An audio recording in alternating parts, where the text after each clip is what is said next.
Hi everyone! So today, mag-unbox ako ng plants, not aglaonemas, but the classic and sun-loving plants na very common dito sa Pilipinas since we live in a tropical country.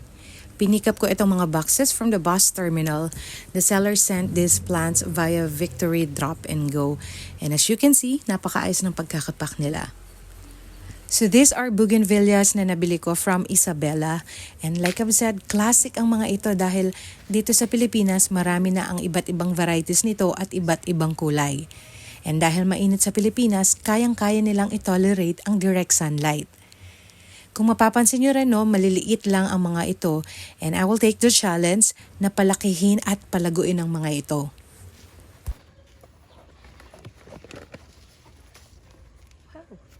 Ganda, kaya lang nabali.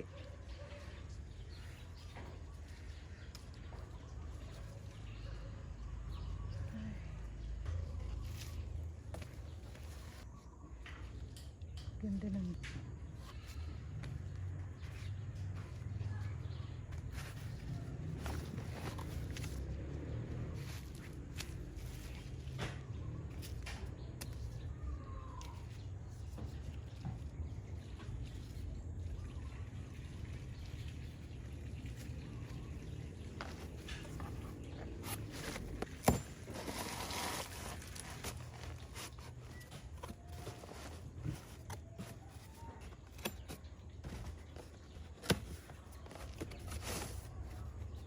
tayo natin yung isang box. Ayan, ganyan sila kaganda. Ayan. Sobrang ganda nila.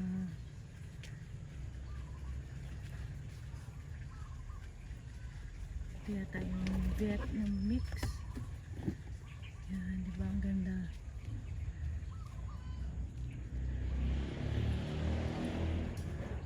Unbox ko na siya.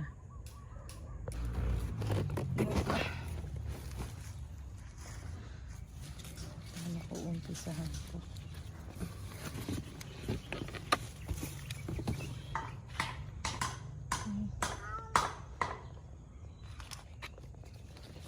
So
So, ayan na yung mga bougainvilleas na na-unbox ko. They are different varieties, but I'm not yet familiar sa mga IDs nila. And we will see in the coming weeks, months, or years maybe, kung gaano sila kabilis lumaki at gumanda. I'll make an update video once nagkaroon ng development sa kanila. Thank you for watching!